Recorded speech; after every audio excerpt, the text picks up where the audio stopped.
ప్రియ దేవుని బిడ్డలారా, దేవుని వాక్యాన్ని మనం కొద్ది నిమిషాలు ధ్యానించబోచుకున్నాం. దేవుని వాక్యము శ్రేష్టమైనటువంటి వాక్యము, జీవింపజేసేటువంటి వాక్యము. దేవుని వాక్యమే మనల్ని ఆత్మీయంగా బ్రతికించేటువంటిది.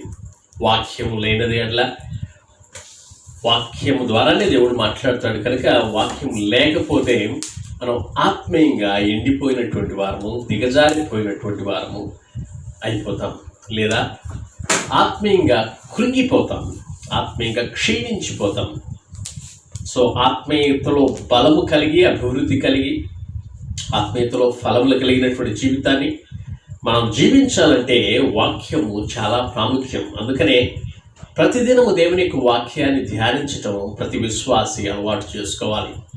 ప్రతిదినము దేవునితో మాట్లాడటం అనగా ప్రార్థనలో దేవునితో సంభాషించటం, ఆయన స్తుతించటం, ఆయన యొక్క నామమును గొప్ప చేసి ఆయనను పొగడి ఆయన నామాన్ని మహిమపరచటం ఎంతైనా ప్రతి ఒక్కరికి అవసరం దేవుని సన్నిధిలో.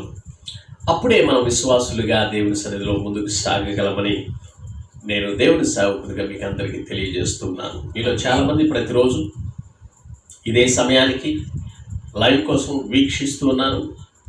ఒక్కొక్కసారి మిస్ అయినప్పటికీ లేదా లేట్ అయినప్పటికీ వెంటనే మెసేజెస్ వస్తూ ఉంటాయి. లైవ్ స్టార్ట్ కాలేదా పాస్టర్ గారు, లైవ్ ఇవ్వండి, మేము ఎదురు చూస్తున్నాము. అలాంటి ప్రోత్సాహకరమైనటువంటి మెసేజెస్ వినినప్పుడు తప్పకుండా ఏ పరిస్థితిలోనైనా మీతో కలుసుకోవాలి, ఇలా దేవుని వాక్యాన్ని మాట్లాడాలి, దేవుణ్ణి మీతో కలిసి స్తుతించాలనేటువంటి ఆశ మాకు కూడా కలుగుతుంది.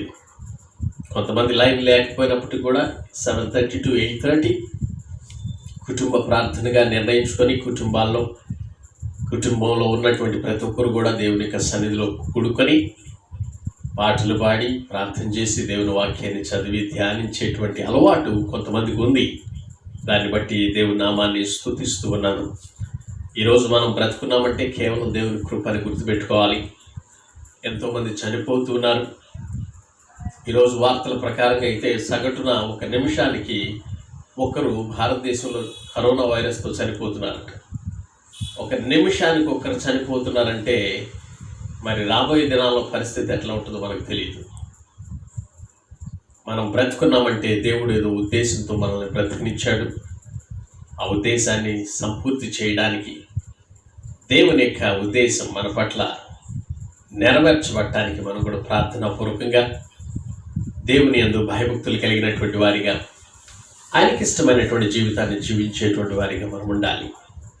ఆయన రాకడ వచ్చే వరకు, మనం ఈ లోకమును విడిచిపెట్టే వరకు ఆయన సన్నిధిలో మనం ఎప్పుడు నమ్మకస్తులుగా ఉండి దేవుని కోసం ఎదురు చూడాల్సినటువంటి వారమై మనం ఉన్నాం. దేవునికి స్తోత్రం, హల్లెలూయా. ఈరోజు వాక్యాన్ని మనం ధ్యానిద్దాం. మీకా గ్రంథంలో నుంచి 6వ అధ్యాయము 6 నుంచి 8 వరకు నేను చదువుతున్నాను, దయచేసి వినండి. మీకా గ్రంథము 6వ అధ్యాయము 6 నుంచి 8 వరకు. నేను 8వ వచనాన్ని ఎక్కువగా ఫోకస్ చేయాలని ఆశిస్తూ ఉన్నాను. ఏమి తీసుకుని వచ్చి నేను యెహోవాను దర్శింతును, ఏమి తీసుకుని వచ్చి మహోన్నతుడైన దేవుని సన్నిధిని నమస్కారం చేతును, దహన బలులను, ఏడాది దూడలను అర్పించి దర్శింతునా, వేల కొలది పొట్టేళ్లను, వేలాది నదులంత విస్తారమైన తైలమును ఆయనకి సంతోషము కలుగజేయునా, నా అతిక్రమమునకై నా జ్యేష్ఠ పుత్రుని నేను ఎత్తునా, నా పాప పరిహారముకై నా గర్భఫలమును నేను ఎత్తునా. మనుషుడా, ఏది ఉత్తమమో అది నీకు తెలియజేయబడి ఉన్నది. న్యాయముగా నడుచుకొనుటయు, కనికరమును ప్రేమించుటయు, దీన మనస్సు కలిగి నీ దేవుని ఎదుట ప్రవర్తించుటయు ఇంతే కదా యెహోవా అడుగుచున్నాడు, యెహోవా నిన్ను అడుగుచున్నాడు. చిన్న ప్రార్థన చేసుకుందాం. ప్రేమ కలిగిన ప్రభువా, కృప కలిగిన మా యేసయ్య పరిశుద్ధుడా, ఈ సమయంలో ఈ వాక్యం ద్వారా మీరు మాతో మాట్లాడి మా జీవితాలని ముందుకు నడిపించి ఆశీర్వదించి దీవించమని ప్రార్థన చేస్తున్నాను. మీ వాక్యము మీరు తెలియజేస్తేనే మాకు అర్థమవుతుంది. పరిశుద్ధాత్మ కార్యాన్ని మీరు జరిగించి నాకు మా అందరికి మేలుకరంగా దీవెనకరంగా ఉంచి నడిపించమని ప్రార్థన చేస్తూ మా ప్రభుని ప్రియకుమారుడైన యేసయ్య పేరిట అడిగి వేడుకొంచున్నాను తండ్రి, ఆమేన్. దేవుని బిడ్డలారా, దేవుని యొక్క వాక్యాన్ని మనం ధ్యానిస్తూ ఉన్నాం. మనం చదివినటువంటి ఈ వాక్య భాగం మనం గ్రహిస్తే మన నుండి దేవుడు ఏమి కోరుతున్నాడు, మన నుండి దేవుడు ఏమి కోరుతున్నాడు అనేటువంటి విషయాన్ని మనం ఇక్కడ పరిశీలించవచ్చు. అనగా దేవుడు మనకి ఏం తెలియజేస్తూ ఉన్నాడు అనే సత్యం ఇక్కడ మనకు అర్థమవుతుంది. దేవుని బిడ్డలారా, దేవుని వాక్యాన్ని వింటూ ఉన్నప్పుడు ఈ వాక్యానికంటే ముందుగా నేను మీతో చెప్పాలనుకున్నటువంటిది ఏంటంటే, మీకా గ్రంథము నిజానికి 700 సంవత్సరాల క్రితం, అనగా క్రీస్తు పూర్వము 700 సంవత్సరాల క్రితం రాయబడినటువంటి ఈ ప్రవచన గ్రంథం మీకా ద్వారా రాయబడింది. ఈ మీకా ప్రవక్త పేదల పక్షంగా నిలిచినటువంటి వ్యక్తి అని మనం చెప్పొచ్చు. సామాజిక నీతి న్యాయాల విషయంలో ఆసక్తి కలిగినటువంటి ఒక గొప్ప ప్రవక్తని మనం చెప్పవచ్చు. నైతికంగా దిగజారిపోయినటువంటి ప్రజలతో దేవుడు మాట్లాడేటువంటి మాటలు మీకా నోట నుండి, మీకా ప్రవచనం ద్వారా ప్రజలకు, అనగా ఇజ్రాయేల్ ప్రజలకు, తన ప్రజలకు తెలియజేస్తున్నటువంటి ఒక గొప్ప ప్రవచన గ్రంథం అని మనం చెప్పుకోవచ్చు. ప్రజలు ప్రస్తుతంలోకి వెళ్ళిపోయారు. దేవుని యొక్క తీర్పు తప్పకుండా ఉంటుంది. రాబోయేటువంటి దేవుని యొక్క రాజ్యం కొరకు తప్పకుండా ఎదురు చూడాలి. నిజమైనటువంటి భక్తి ఒక వ్యక్తి జీవితంలో, తన యొక్క జీవిత విధానంలో పవిత్రతను మరియు నీతి న్యాయాల్ని కలిగిస్తుంది అనేటువంటి ముఖ్య అంశం ద్వారా, మూలాంశం ద్వారా, మెయిన్ థీమ్ తీసుకొచ్చి ఈ గ్రంథాన్ని, అనగా ఈ 7 అధ్యాయాలు ఉన్నటువంటి ఈ గ్రంథాన్ని లిఖించినట్లు మనము పరిశీలించగలం. అయితే ఆనాడు ఇజ్రాయేలీలకి చెప్పుచున్నటువంటి ఈ మాటలు, అనగా ఇజ్రాయేలీలతో మాట్లాడేటువంటి ఈ మాటలు, ఇజ్రాయేలీలతో మాట్లాడేటువంటి ఈ మాటలు దేవుని పక్షంగా మాట్లాడేటువంటి ఈ మాటలు మనం అర్థం చేసుకోవాల్సింది ఏంటంటే, ప్రజలు, అనగా ఇజ్రాయేలీలు వాళ్ళు మాట్లాడుకుంటున్నారు. తమ యొక్క పక్షంగా వాదించుకోవడానికి కొన్ని ప్రశ్నలు వాళ్ళకు దొరికినాయి. వాళ్ళ పక్షంగా వాదించుకోవడానికి ప్రశ్నలు, అంటే దేవునికి ఏమి కావాలో తమకు తెలియదు అని మాట్లాడుతున్నట్టు ఉంది. వాళ్ళు మాట్లాడేటువంటి మాటలు మనం చూస్తే 6వ వచనంలో, ఏమి తీసుకుని వచ్చి నేను యెహోవాను దర్శింతును, ఏమి తీసుకుని వచ్చి మహోన్నతుడైన దేవుని సన్నిధిని నమస్కారం చేస్తును అంటే మీకు తెలియదా? దహన బలులు, ఏడాది దూడలను అర్పించి దర్శించునా, వేల కొలది పొట్టేళ్లను, వేలాది నదులంతో విస్తారమైన తైలమును ఆయనకి సంతోషము కలుగజేయునా, నీకు తెలీదా? అది కలుగజేయునా లేదా అనేటువంటిది. నిజానికి దేవునికి ఎన్ని ఇవ్వటం ద్వారా దేవుడు సంతోషపడతాడా అనేటువంటి విషయము వాళ్ళకి అర్థం కానట్టు మాట్లాడుతున్నాడు. అంటే మాకేం తెలియదు అన్నట్టు మాట్లాడుతున్నారు. ఇంకా లోతుగా మనం చూస్తే, నా అతిక్రమమునకై నా జ్యేష్ఠ పుత్రుని నేను ఇత్తునా, నా పాప పరిహారమునకై నా గర్భ ఫలమును నేను ఇత్తునా, అంటే నా పిల్లవాడిని నేను ఇత్తునా అని అక్కడ అంటున్నాడు. యాక్చువల్లీ చివరి ప్రశ్న ఇంకా ఘోరమైనటువంటిది, సరైనటువంటి ప్రశ్న కానే కాదు. ఇలాంటిది ఏది కూడా దేవుడు చేయమని చెప్పి ఎప్పుడు ఇజ్రాయేలీలను అడగలేదు. వారి పిల్లల్ని బలి ఇవ్వమని, లేకపోతే వాళ్ళ పిల్లలు గర్భఫలాన్ని ఇవ్వాలని, పాప పరిహారార్థానికై, లేకపోతే అతిక్రమమునకు జ్యేష్ఠ పుత్రుని ఇవ్వాలని చెప్పి ఎప్పుడు దేవుడు కోరలేదు. ఎప్పుడు ఆయన అలా కోరుకోరలేదు. అయినప్పటికీ వీళ్ళకి తెలియనటువంటి రీతిగా వాళ్ళు తెలియజేస్తున్నట్లు మనం చూస్తూ ఉన్నాం. ప్రియ దేవుని బిడ్డలారా, ఈ వాక్యాన్ని మనం పరిశీలిస్తే, ఇజ్రాయేలీలకు దేవునికి ఇష్టమైనటువంటిది ఏదో అంతకుముందే తెలియజేశాడు, అంతకుముందే చెప్పాడు. వారు ఎలా ప్రవర్తించాలో ఇజ్రాయేలీలకి దేవుడు స్పష్టంగా తెలియజేశాడు. నిర్గమకాండం 20వ అధ్యాయంలో 1 నుంచి 17 వచనాల్లో మనం చూస్తే 10 ఆజ్ఞలు తప్పకుండా ఇజ్రాయేలీలు పాటించాలనేటువంటి స్పష్టమైనటువంటి ఆజ్ఞలు అక్కడ ఇవ్వబడ్డాయి. మనుషుడు ఏ విధంగా బ్రతకాలనేటువంటిది తెలియజేయబడింది.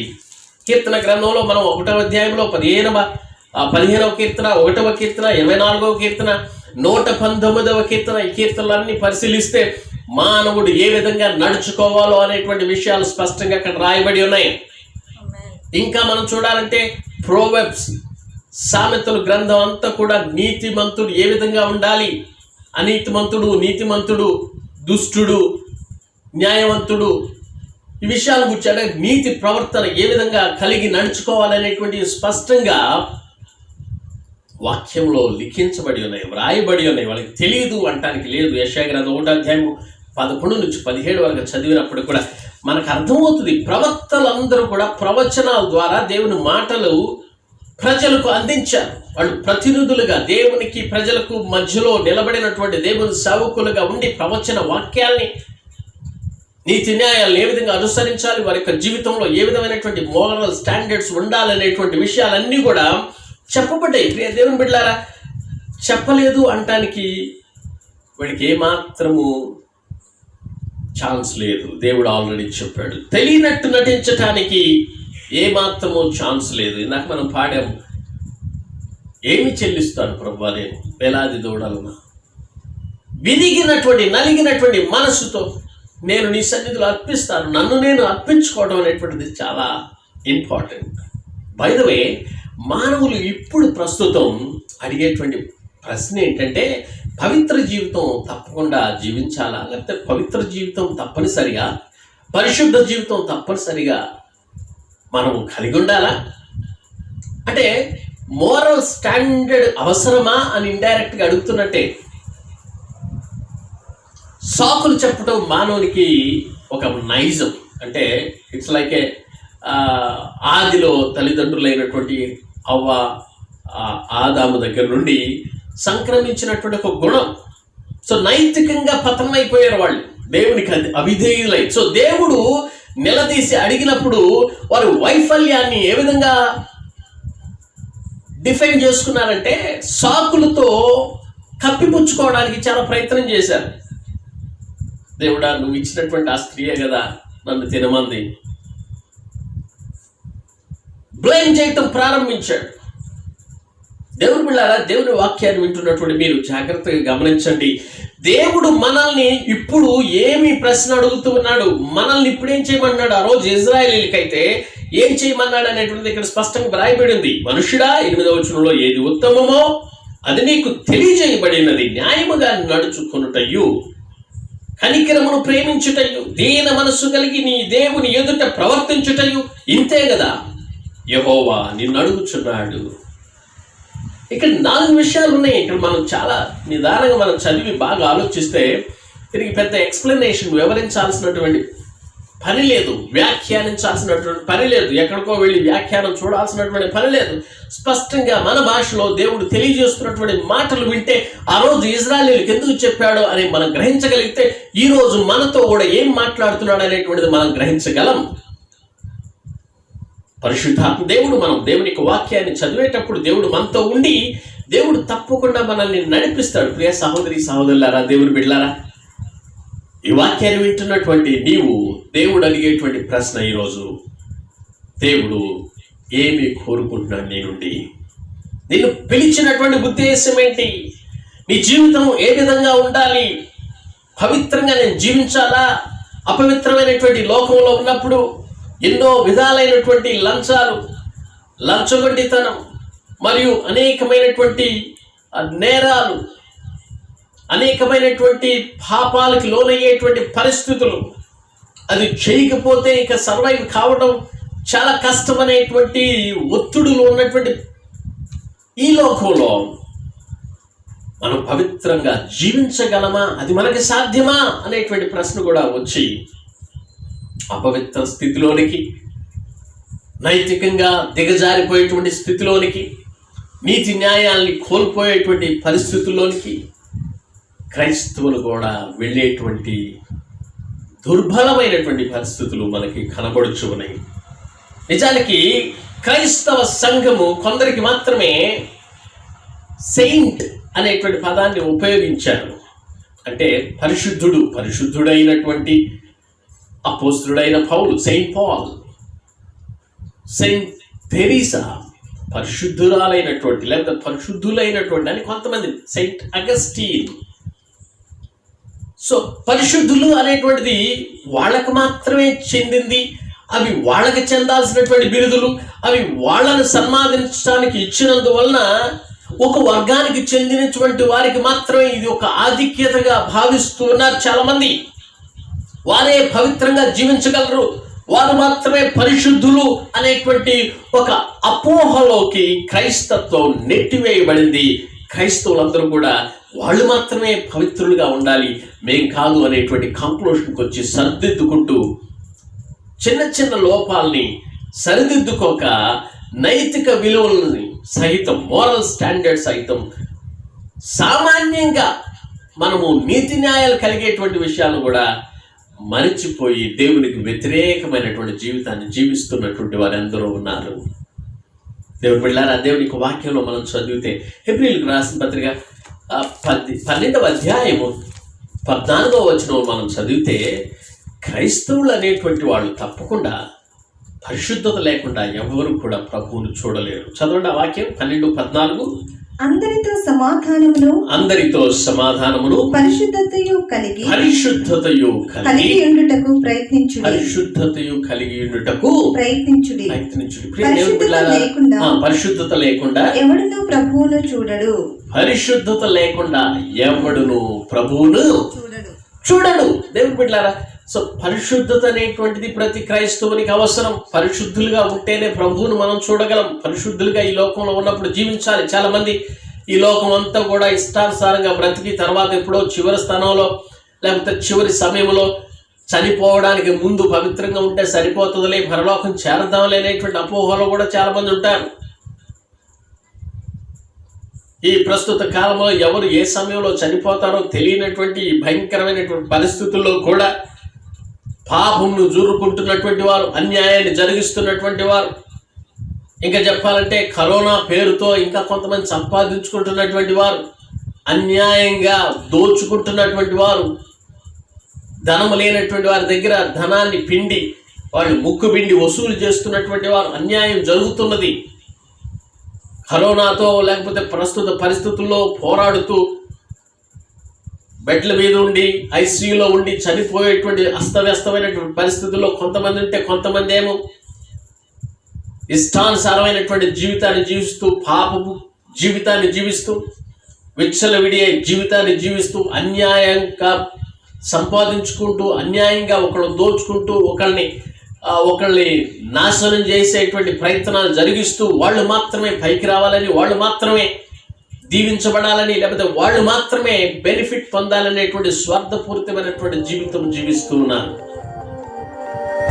దేవుని బిడ్డలారా, దేవుని యొక్క వాక్యాన్ని వింటున్నటువంటి నీవు ఒకవేళ అలాంటి పరిస్థితులు ఉంటే దేవుడు నీతో మాట్లాడుతూ ఉన్నాడు. ఒకవేళ క్రైస్తవునిగా ఉండినప్పటికీ కూడా కొన్నిసార్లు ఇవన్నిటిని కూడా తెలుసుకోకుండా, దేవునికి ఇష్టమైనటువంటి జీవితాన్ని జీవించకుండా, పవిత్రమైనటువంటి జీవితాన్ని జీవించకుండా, ఇంకా రాజకీయాలతో, ఇంకా మోసకరమైనటువంటి మాటలతో, అబద్ధాలతో నీ ఇష్టం వచ్చినటువంటి జీవితాన్ని జీవిస్తూ దేవునికి వ్యతిరేకంగా జీవిస్తూ ఉంటే దేవుడు ఈరోజు నీతోనే మాట్లాడుతూ ఉన్నాడు. నీతో మాట్లాడటం కోసం ఈ వాక్యాన్ని నీతో వినిపింపజేస్తూ ఉన్నాడు. పరిశుద్ధాత్మ నీతో మాట్లాడినప్పుడు, దేవుని వాక్యాన్ని విన్నప్పుడు దేవుని వైపుకి తిరగాలి, దేవుని యొక్క మాటలకు చెవి ఉగ్గాలి, దేవుని యొక్క సన్నిధిలో మనము విధేయత చూపాలి. ప్రియ దేవుని బిడ్డలారా, వాక్యాన్ని వింటున్నటువంటి దేవుడు నీతోనే మాట్లాడుతున్నాడు. ఈ విషయాలన్నీ కూడా వారు ఎలా జీవించాలో ఆనాడు ఇజ్రాయేలీయులకు ఏ విధంగా చెప్పాడో ఆ విషయాలన్నీ కూడా దేవుడు ఈరోజు కూడా మనల్ని కోరుకుంటున్నాడు అనేటువంటి విషయాన్ని మనం గుర్తించాలి.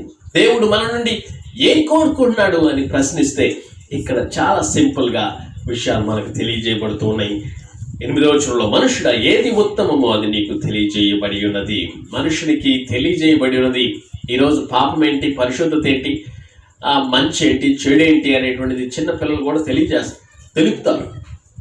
వాళ్ళకి తెలుసు. కారణం ఏంటంటే దేవుడు మనకు ఆల్రెడీ ఒక మనస్సాక్షి అనేటువంటిది పెట్టారు. ఏది మంచిది, ఏది చెడుదని విచక్షణ జ్ఞానము కలిగి ఉండేటువంటి స్థితిని దేవుడు మనకు ఆల్రెడీ ఇచ్చాడు.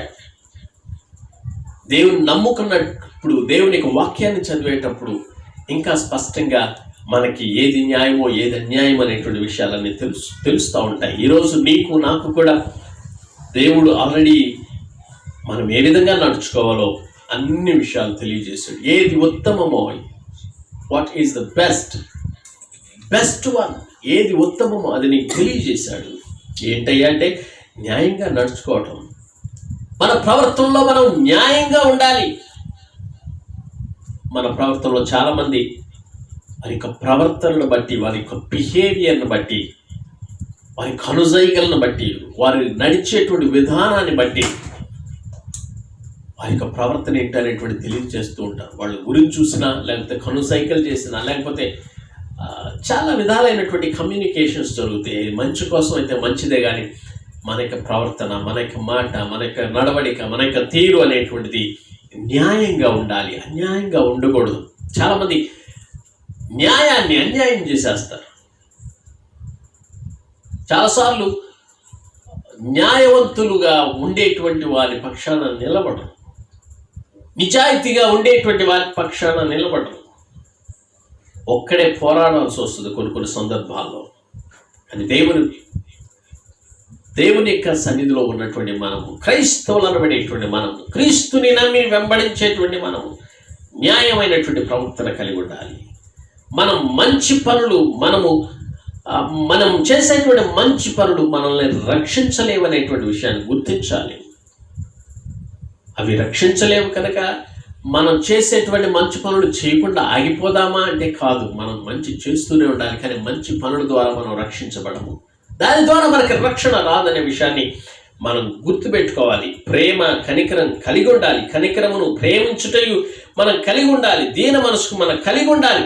మనకు దేవుని యొక్క కరుణ ఉన్నది అనేటువంటిది, దేవుని యొక్క కరుణ మనకు తప్పకుండా అవసరం అనేటువంటి విషయం కూడా మనం గుర్తించాలి. ఆయన కరుణ లేకుండా, ఆయన వాత్సల్యత లేకుండా, ఆయన ప్రేమ లేకుండా మనం బ్రతకలేము.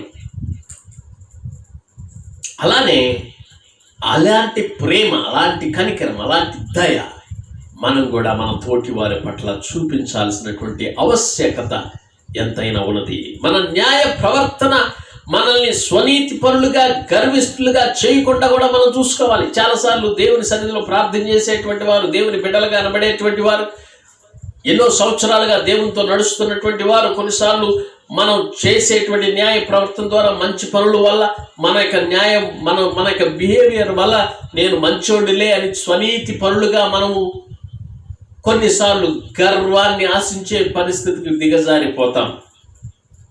చాలాసార్లు గర్వం అనేటువంటిది మనిషి నడిచేటువంటి నడకలోనో, చూపులోనో, వరేసుకునేటువంటి వస్త్రాల్లోనో కనబడకపోవచ్చు. కొన్నిసార్లు ధీమాగా నడుస్తూ ఉంటారు, ఎంత గర్వం ఉందో అనుకోవచ్చు బయట వాళ్ళు, కానీ లోపల హృదయంలో ఎంతో హంబుల్గా ఉండి ఉండవచ్చు. కొన్నిసార్లు ఎంతోమంది చాలా హంబుల్గా తల ఉంచుకొని చాలా వినయంగా వెళుతున్నట్టు, ప్రవర్తిస్తున్నట్టు ఉండవచ్చేమో, కానీ లోపల హృదయంలో ఎంత గర్వం దాగి ఉండవచ్చు. హృదయ రహస్యాలు దేవునికి, ఆయనకి మాత్రమే తెలుసు.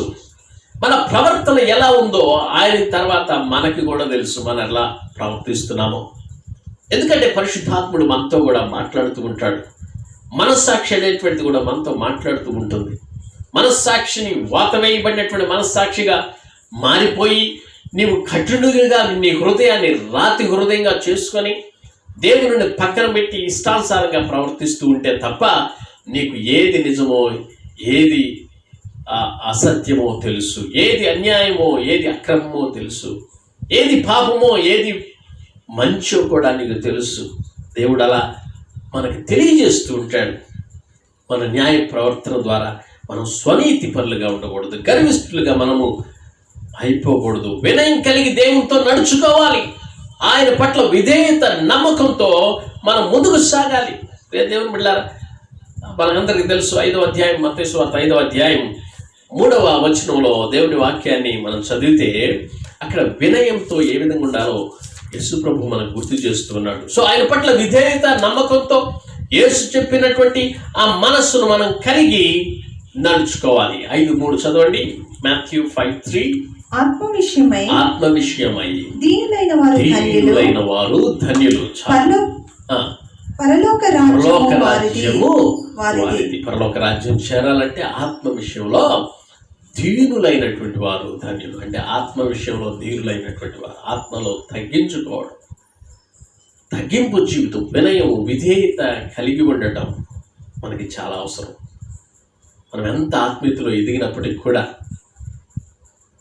మనం గర్వానికి మనం చోటు ఇవ్వకూడదు. ప్రియ స్నేహితులారా, దేవుని బిడ్డలారా, దేవుని వాక్యాన్ని వింటున్నటువంటి మీరు గమనించాల్సింది ఏంటంటే, మీరందరూ దేవుని బిడ్డలు, మనందరం దేవుని బిడ్డలు, క్రీస్తుకి సమానమైనటువంటి సంపూర్ణత కలిగినటువంటి వారము. అదే దేవుడు కూడా కోరుకుంటున్నాడు. ఎఫెసీ పత్రిక 4:13 స్పష్టంగా మాటను గురించి రాయబడింది. Ephesians chapter 4:13. పరిశుద్ధులు సంపూర్ణులగునట్లు క్రీస్తు శరీరము క్షేమాభివృద్ధి చెందుటకును పరిచర్య ధర్మము జరుగుటకును ఆయన కొందరిని అపోస్తలులను గాను కొందరిని ప్రవక్తలను గాను కొందరిని సువార్తికులు గాను కొందరిని కాపరులు గాను ఉపదేశకులు గాను నియమించాను. చాలు. దేవుని బిడ్డలారా, దేవుని వాక్యాన్ని చదివినప్పుడు మనం గ్రహించాల్సినటువంటిది ఏంటంటే, మనందరము దేవుని పిల్లలమని మనకు తెలియజేయబడుతుంది. 14 అందువలన మనమిక మీదట పిల్లలమై ఉండి మనుషుల మాయోపాయముల చేత వంచనతోనూ తప్పు మార్గమునకు లాగు కుయుక్తితోనూ గాలికి కొట్టుకొని పోవునట్లు కల్పింపబడిన ప్రతి ఉపదేశమునకు ఇటు అటు కొట్టుకొని పోవచ్చు అలల చేత ఎగురుగొట్టబడిన వారమైనట్లుండక ప్రేమ కలిగి సత్యము చెప్పుచు క్రీస్తు వలె ఉండుటకు మనమన్ని విషయములలో ఎదుగుదుము. దేవునికి స్తోత్రం. హల్లెలూయా. దేవుని బిడ్డలారా, క్రీస్తుకు కలిగినటువంటి ఆ మనస్సు మనం కలిగి ఉండాలంటే, క్రీస్తుకు కలిగిన సంపూర్ణతకు సమానమైన సంపూర్ణత కలవారమగు వరకు ఆయన ఇలాగూ నియమించారు. అంటే మనమందరం కూడా క్రీస్తు వలె మార్పు చెందు వరకు మనం అందరము ముందుకు సాగాలి. సో పరిశుద్ధత అనేటువంటిది దేవుని యొక్క చక్కటి సలహా కాదు, కానీ ఇది ఒక ఆజ్ఞ అని గుర్తుపెట్టుకోవాలి. చాలా మంది ఇది ఒక సలహా ఏమో పాటించవచ్చు, లేకపోతే పాటించకపోవచ్చు. సలహా ఎంతో మంది ఇస్తూ ఉంటారు. సలహా తీసుకోవచ్చు, తీసుకోకపోవచ్చు. నో, పరిశుద్ధత జీవితం కలిగి ఉండటం అనేటువంటిది సలహా కాదు. పరిశుద్ధత జీవితం కలిగి ఉండాలనేటువంటిది ఒక దేవుడు చెప్పినటువంటి ఆజ్ఞ. ఆ ఆజ్ఞ మనము పాటించబద్దులమై ఉన్నాము. మనలో ప్రతి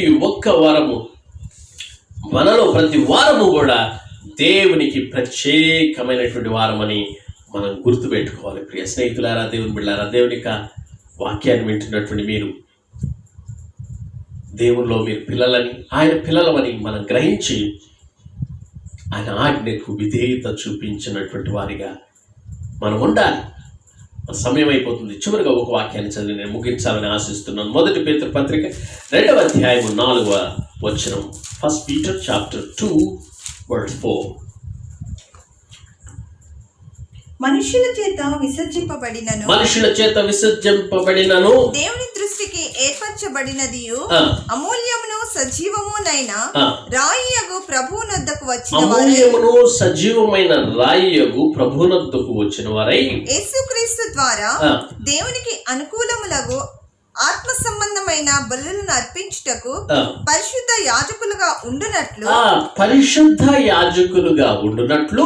మీరును సజీవమైన రాళ్ల వలె ఉండి ఆత్మ సంబంధమైన మందిరముగా కట్టబడుచున్నారు. దేవునికి స్తోత్రం. హల్లెలూయా. ప్రియ దేవుని బిడ్డలారా, దేవుని వాక్యాన్ని మీరు చదువుకోండి, ధ్యానించండి. 9వ కూడా నేను చదువుతున్నాను వినండి. అయితే మీరు చీకటిలో నుండి ఆశ్చర్యకరమైన తన వెలుగులోనికి మిమ్మల్ని పిలిచిన వారి గుణాతిశయములను ప్రచురము చేయ నిమిత్తము ఏర్పరచబడిన వంశమును, రాజులైన యాజక సమూహమును, పరిశుద్ధ జనమును, దేవుని సొత్తైన ప్రజలమై ఉన్నారు. దేవునికి స్తోత్రం. హల్లెలూయా. So we are chosen people, we are royal priesthood. God has chosen us, selected us for the glorious purpose. చాలా ఉన్నతమైనటువంటి ఉద్దేశానికి దేవుడు మనల్ని ఏర్పాటు చేసుకున్నాడు. ప్రియ సహోదరి సహోదరులారా, దేవుని బిడ్డలారా, పరిశుద్ధత మన సంకేత పదముగా ఉండాలి. మన జీవితంలో పవిత్రమైన జీవితం కలిగి ఉండటం చాలా ప్రాముఖ్యం. Don't compromise in any situation. అలాంటి స్థితిలో మనం ఉండాలంటే మనగా పరిశుద్ధులుగా ఉండలేకపోవచ్చు, బట్ దేవుని యొక్క పరిశుద్ధాత్మ సహాయంతో మనము పరిశుద్ధులుగా ఉండగలము. మనల్ని కొరకు దేవుడు రక్తాన్ని కార్చి ఆయన మనల్ని నీతిమంతులుగా తీర్చిదిద్దాడు, మనల్ని పరిశుద్ధులుగా పిలుస్తూ ఉన్నాడు. పాప జీవితంలో, పాప శరీరంలో, పాపలోకంలో ఉన్నటువంటి మనకి కూడా దేవుడు ఒక గొప్ప అవకాశాన్ని మనకు అనుగ్రహించాడు. దేవుని శక్తితో మనం పరిశుద్ధులుగా ఉండగలం, ఆయన కోసం ఎదురు చూడగలం. మరణ పర్యంతరం వరకు, ఆయన రాకడ వరకు నమ్మకంగా విధేయతతో దేవుని యొక్క పరిచర్యలో నమ్మకమైనటువంటి విశ్వాసిగా ముందుకు సాగుదాం. అలాంటి కృపని దేవుడు మనకు అనుగ్రహించి ఆశీర్వదించి ముందుకి నడిపించును గాక. ఆమేన్. చిన్న ప్రార్థన చేసుకుందాం. ప్రేమ కలిగిన ప్రభువా, కృప కలిగిన మా యేసయ్య పరిశుద్ధుడా, నీ పరిశుద్ధ నామానికి స్తుతులు స్తోత్రాలు చెల్లిస్తున్నాం తండ్రి. ఈ సమయంలో ప్రభువా, మీ బిడ్డలుగా మీ వాక్యాన్ని వినినటువంటి ప్రతి ఒక్కరిని పేరు పేరును మీరు దీవించండి. వాక్యము ద్వారా మీరు మాట్లాడినటువంటి మాటలకు స్పందించి ఆ స్పందనలో భాగంగా వారు తీసుకున్నటువంటి నిర్ణయాలకి మీరు సహాయం చేయండి. మీ తోడు నీడవచ్చండి, మీ నడిపింపు అనుగ్రహించండి.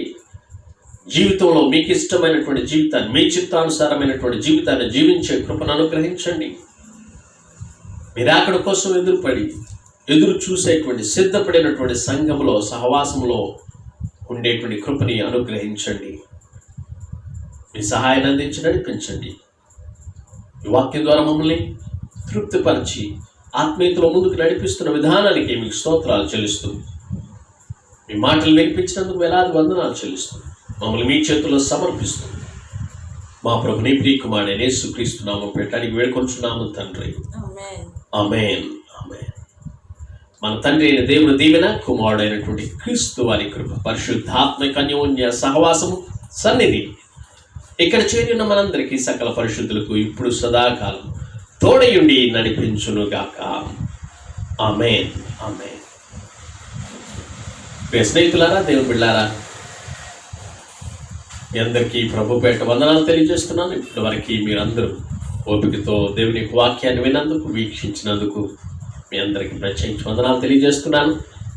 దేవుని చిత్తమైతే మరల రేపు ఇదే సమయానికి మనం కలుసుకుందాం. ఒకవేళ ఈ యొక్క ఛానల్ మీరు సబ్స్క్రైబ్ చేసుకోకపోతే దయచేసి సబ్స్క్రైబ్ చేసుకోండి.